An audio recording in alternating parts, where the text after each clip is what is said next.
सो या hello viewers, मैं हूँ arc explainer and today I gonna explain you part 2 of free life. So without wasting time let's start the explanation. Story के start में कारियो अब भी परेशान होती है क्योंकि अब क्लास टॉपर की जगह किसी और ने ली होती है। वो हिशुरो होती है। उसके साथ वो उसके दोस्त ओया के साथ भी समय बिताती है क्योंकि बॉयज में वो क्लास टॉपर होता है। उसे लगता है कि हिशिरो उसे वियर्ड सी स्माइल देकर हमेशा चिढ़ाती है। सीन शिफ्ट होता है स्कूल कैंटीन की तरफ, जहाँ पर वो टमारा के साथ लंच कर रही होती है और खाना खाते वक्त भी वो हमेशा हिशिरो के बारे में सोच रही होती है क्योंकि वो क्लास में टॉपर है और टमारा स्पोर्ट्स में। वो उन दोनों को अपना राइवल समझती है, पर टमारा उसकी एक अच्छी फ्रेंड है और हिशिरो को वो अपनी रियल राइवल मानती है। दूसरी तरफ कायाजाकी और ओनोया फिर से फेल हो जाते हैं और ओया परेशान हो जाता है क्योंकि वो उन्हें स्टडी में हेल्प कर रहा था। बातें करते वक्त उनका ध्यान हिशिरो पर जाता है जो अकेले ही लंच कर रही होती है, इसलिए ओया उसे उनके साथ लंच करने के लिए बुलाने जाता है। लेकिन कायाजाकी उसे रोक लेता है क्योंकि वो जानता है अगर ओया हिशिरो को बुलाने जाएगा तो कारियो और भी ज्यादा दुखी हो जाएगी। ओनोया भी ये बात समझ जाती है, लेकिन ओया को लगता है कि कायाजाकी हिशिरो को लाइक करता है, इसलिए वो उसे रोक रहा है। कायाजाकी ओया को रोक लेता है और हिशिरो को अकेले ही लंच करने देता है। शाम को घर जाने के बाद कायाजाकी हिशिरो को टेक्स्ट मैसेज करता है और उसे लंच अकेले ना करने के लिए कहता है। हिशिरो जवाब देती है कि मेरा कोई दोस्त नहीं है, इसलिए मैं अकेले लंच करती हूँ। लेकिन वो उसे कहती है कि मैं एक फ्रेंड जल्द ही बना लूंगी और वो कारियो है। उसकी ये बात सुनकर कायाजाकी थोड़ा सा परेशान हो जाता है क्योंकि कारियो हिशिरो को अपनी राइवल समझती है और हिशिरो उसे अपने फ्रेंड मान लेती है। कायाजाकी को भी लगता है कि हिशिरो अकेले रहने के कारण उसके पास सोशल स्किल्स नहीं है कि वो दोस्त कैसे बनाए, उनके फीलिंग्स को कैसे समझ ले। तभी कायाजाकी सोचता है कि उसका कोई तो दोस्त होना चाहिए जो उसके साथ टाइम स्पेंड कर सके और वो योग को कॉल कर पूछता है कि क्या तुम हिशिरो के दोस्त बनोगे? तुम तो क्लास में उसके साइड में ही बैठते हो, तुम उसके साथ टाइम स्पेंड किया करो। लेकिन योग ये सब करने से मना कर देता है क्योंकि वो रियल लाइफ लैब का एक एम्प्लॉय होता है और उसे अपनी लाइफ में दोस्त बनाना सख्त मना होता है। योग कायाजाकी को ही अपने प्रॉब्लम सॉल्व करने के लिए कहता है और उसकी ये बात सुनकर वो सोच में पड़ जाता है कि मैं एज ए स्टूडेंट एक साल अपनी जिंदगी शांति से जियो या फिर एज अ गुड फ्रेंड अपने फ्रेंड्स की हेल्प करूं। अब कायाजाकी को स्कूल में एडमिशन लिए 1 मंथ कंप्लीट हो जाता है। तभी ओया उसे उसकी टेस्ट शीट देता है और उसे कहता है कि मैं कमिटी मीटिंग के लिए स्टाफ रूम में जा रहा हूँ, तुम इस बार खुद स्टडी कर लेना। तभी उसे बुलाने के लिए हिशिरो वहाँ पर आती है और उसकी ध्यान कारियो पर जाता है। वो उसे अपनी फ्रेंड मानती है, इसीलिए वो उसे वियर्ड सी स्माइल देने के लिए आगे बढ़ती है, लेकिन कारियो वहाँ से चली जाती है। वो अब भी सोच रही होती है कि हिशिरो सच में मेरी राइवल है। वो तमारा के साथ वॉलीबॉल की प्रैक्टिस करने के लिए जाती है और उन्हें प्रैक्टिस करते वक्त शाम हो जाती है। अकीरा तमारा को लेने आता है, वो भी तुरंत अपने क्लोथ्स को चेंज कर उनके साथ घर चली जाती है। कायरो अब भी सोच में होती है क्योंकि उसे लगता है कि वो अब अकेली है। वो क्लास टॉपर नहीं रही, उसकी जगह हिशिरो ने ले ली है। जब वो क्लास टॉपर थी तब वो ओया के साथ रहती थी, लेकिन अब सब कुछ बदल चुका है।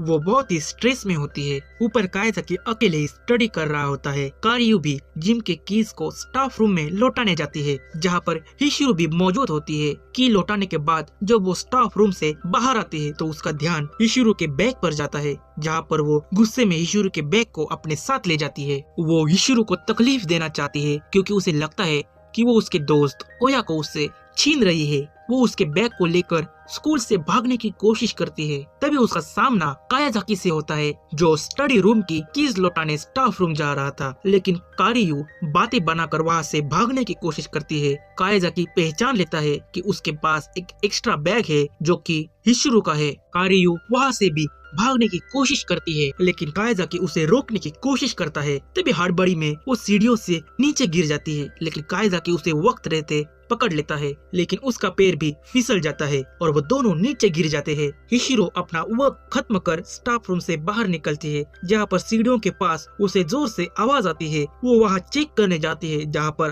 कारियो और कायाजाकी दोनों बेहोश होते हैं। उन दोनों को हिशिरो स्कूल के मेडिकल रूम में लाती है, जहाँ पर कायाजाकी को होश आता है, लेकिन कारियो अब भी बेहोश होती है। उसे देखकर कायाजाकी को अपना पास्ट याद आता है, जहाँ पर उसके पास एक जॉब था, लेकिन कुछ रीजंस के कारण उसे वो जॉब क्विट करना पड़ा। और वहीं पर एक लेडी प्रेजेंट होती है जो कायाजाकी को अपने ड्रीम्स में हॉन्ट करते हैं, यानी उसका और कायाजाकी का कुछ तो कनेक्शन जरूर होगा। तभी कारियो को होश आता है और वो पहले तो चौंक जाती है, पर कायाजाकी उसे शांत करता है और उसे पूछता है कि तुम हिशिरो के बैग को कहाँ ले जा रही थी। कारियो भी उसे सब कुछ सच सच बता देती है। वो उसे कहती है कि मैं उसकी मुसीबतों को बढ़ाना चाहती थी। कायाजाकी उसे कहता है तुम उससे पढ़ाई में आगे नहीं जा सकती, तुम उसे पढ़ाई में हरा नहीं सकती, तो क्या तुम उसकी ऐसी परेशानियां बढ़ाना चाहते हो, तुम उसे ऐसे परेशान करना चाहती हो। मैं जिस कारियो को जानता था उसे हारना पसंद नहीं था, लेकिन वो जीतने के लिए ऐसी हरकत कभी नहीं करेगी। तुमने यहाँ तक आने के लिए बहुत सी मेहनत की है, क्या उस सारी मेहनत को वेस्ट करना चाहते हो?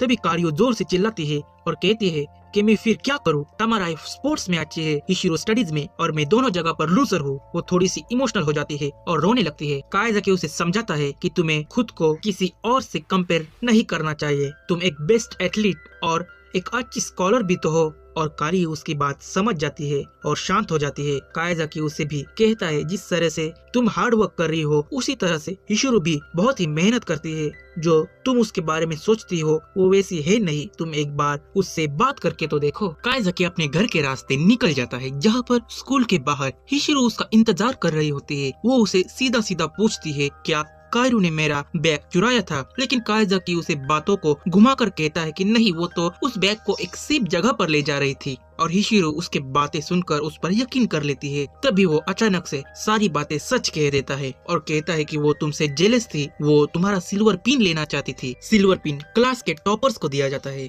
कायाजाकी की ये बात सुनकर हिशिरो थोड़ी सी दुखी हो जाती है और वो कारियो का इंतजार करने लगती है। वो कायाजाकी को घर जाने के लिए कहती है, वो भी अपने रास्ते निकल पड़ता है। तभी वो चुपके से उस पर नजर रखने के लिए वहाँ पर रुक जाता है और वहाँ पर योग भी मौजूद होता है जो उस पर नजर बनाए होता है। और तभी कारियो स्कूल से बाहर आती है। कायाजाकी और योग उन दोनों की बातें सुन रहे होते हैं। हिशिरो सीधा सीधा कारियो से पूछती है कि क्या तुम्हें मेरी सिल्वर पिन चाहिए, क्या तुम मुझसे नफरत करती हो? तो कारियो भी कायाजाकी की बातों को याद कर उसे सारी बातें सच सच कह देती है कि हाँ, मैं इतनी मेहनत करती हूँ फिर भी तुम टॉप करती हो और ऊपर से तुम मुझे चिढ़ाती भी हो। हिशिरो सोच में पड़ जाती है कि मैंने इसको कब चिढ़ाया। तभी कारियो उसे एक स्माइल करने के लिए कहती है और वो अपनी एक वियर्ड सी स्माइल उसे दिखाती है। कारियो बार बार उसे स्माइल करने के लिए कहती है और उसे समझ आता है कि कायाजाकी उससे सच कह रहा था। कारियो हिशिरो को कहती है क्या ये तुम्हारी स्माइल है, और वो उस पर हंसने लगती है। हिशिरो को कोई फर्क नहीं पड़ता और वो उसे कहती है कि मैं हमेशा अकेली रहती हूँ, हर साल अपना बिना दोस्तों के साथ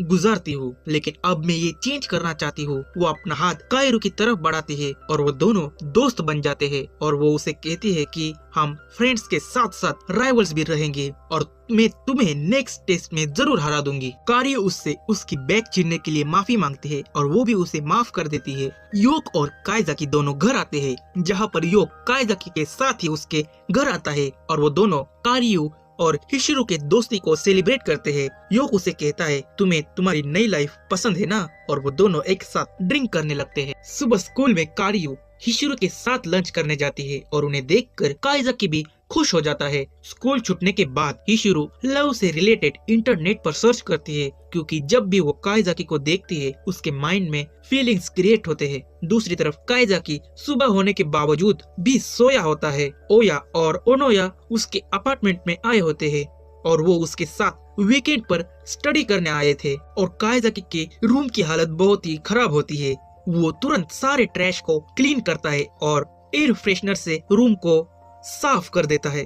सब एक साथ पढ़ने लगते हैं, लेकिन कायाजाकी थोड़ी देर बाद पढ़कर थक जाता है, लेकिन ओया उन्हें जबरदस्ती पढ़ाई करने के लिए कहता है। ओनोया और कायाजाकी दोनों पढ़ते पढ़ते थक जाते हैं। तभी ओया उनसे कहता है कि तुम्हें पढ़ना होगा, हमारी नेक्स्ट टर्म एग्जाम अगले हफ्ते है। तभी ओनोया का ध्यान कायाजाकी के कैलेंडर पर जाता है, जहाँ पर उसके कुछ सीक्रेट्स उस पर लिखे होते हैं। वो उस कैलेंडर को ओनोया के हाथ से छीनकर फेंक देता है। तभी ओया को किसी का कॉल आता है और वो बालकनी में कॉल रिसीव करने जाता है, लेकिन वहाँ पर रूम का सारा ट्रैश होता है और बियर के कैंस भी होते हैं, इसलिए कायाजाकी उसे वहाँ जाने से रोक लेता है। तभी ओया को उसके बॉस का कॉल आता है। ओया एक कन्वीनियंस स्टोर में काम करता है और उसे तुरंत वहाँ जाना होगा। वो वहाँ से चला जाता है और उन दोनों को पढ़ाई करने के लिए कहता है। पर काइजाकी उसे कहता है क्या तुम ओनोया को अपने साथ नहीं ले जा सकते क्योंकि वो घर में अकेला ही रहता है। पर ओया उन्हें पढ़ाई करने के लिए कहता है और उन्हें छोड़कर वहाँ से चला जाता है। अब सिर्फ वो दोनों ही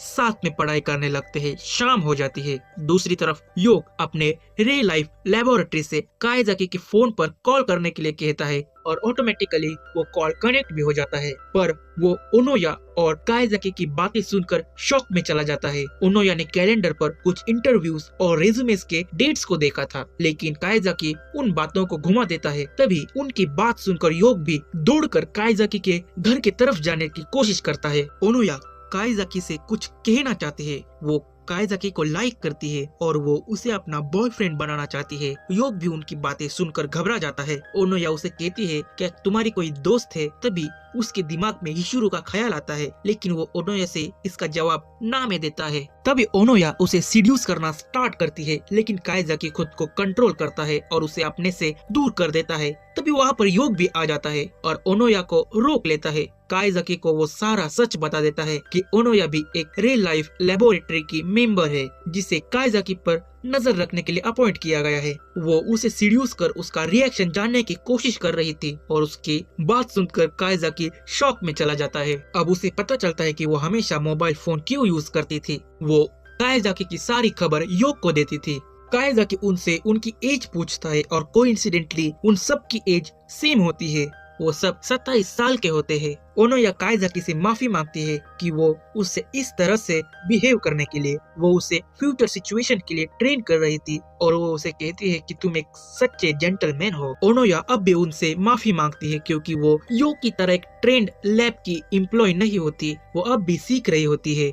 योक और ओनोया के बीच में कुछ बातें ऐसी भी होती है जिन्हें वो काइजाकी से छिपाए रखते हैं। और इसी के साथ ये सीरीज का पार्ट 2 यही खत्म हो जाता है। वो कौन सा राज है जो योक और ओनोया ने काइजाकी से छुपाया है, जानने के लिए इस चैनल को जरूर सब्सक्राइब कर देना और बेल आइकन को दबाना ताकि इस सीरीज के नेक्स्ट वीडियो का नोटिफिकेशन आप तक जल्द से जल्द पहुँचे। मिलता हूँ नेक्स्ट वीडियो में। जय हिंद।